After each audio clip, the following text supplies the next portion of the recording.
Hi, my name's Zeal. I'm a 28-year-old trans masc non-binary person who's pansexual, and that means I don't care how you identify, I'm gonna love you if I love you.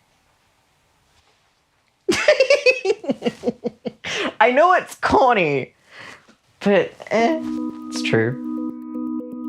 I think one of the things that makes me most happy and just content is crafting. I love crocheting a good beanie and hat, and I love adding animal ears to things just because I find it adorable, and I currently have an obsession of adding really, really long bunny ears to things. I don't know why. It takes me an hour to crochet each ear, but they are just the cutest, floppiest ears ever.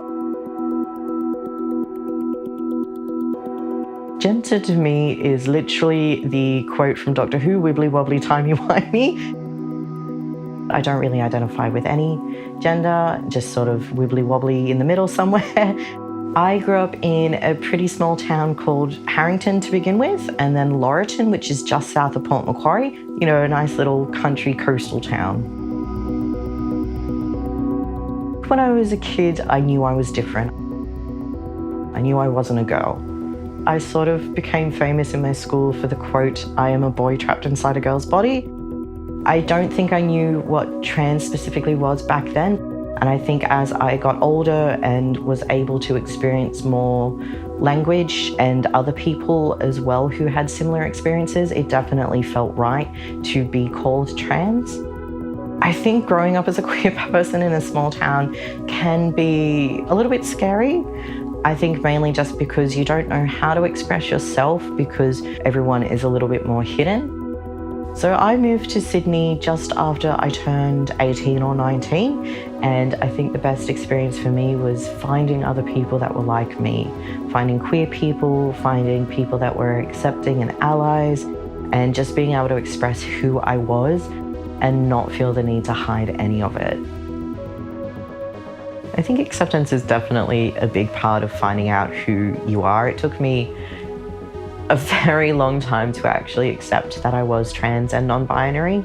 I knew I wasn't cisgendered from a very young age, but for me, I had denied that I was trans and wanted to go on hormones and have surgery for so long that it became such internalized transphobia for myself that having friends accept me for who I was such a big thing so that I could accept myself. And through that journey, realize that, you know, it's okay to be whatever or whoever you want to be. I was about 23 years old when I had decided I had enough of the city. It was just too much for me.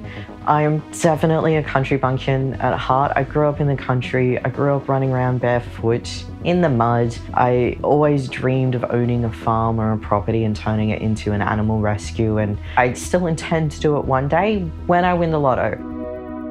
I think you can definitely find a community anywhere. Sometimes it's a little bit harder to look for them, or maybe you're a little bit nervous, so you're not as open as you would be in a bigger place like the city. I've found a beautiful community here in Maitland, and they are fully accepting of who I am.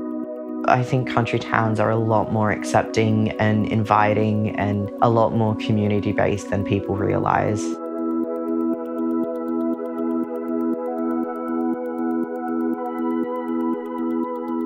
I absolutely adore animals. They are one of the most amazing things in this world that we do have, and I want to learn as much about them as quickly as possible. I don't care if people think they're scary or scaly or slimy. I find them all adorable, and I want to one day meet every animal possible.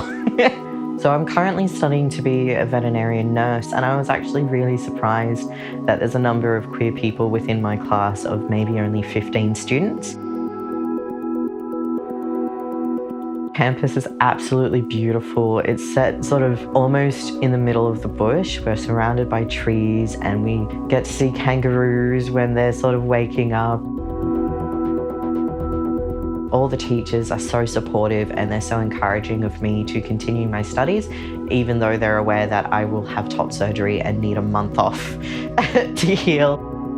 I've been on testosterone now for 2 years. It was one of the best decisions I made, even though I put it off, and I cannot wait for top surgery. I'm so excited for it to happen. I didn't feel trans enough for the longest time because I felt that if you were trans, you had to be specifically one or the other, purely masc or purely femme.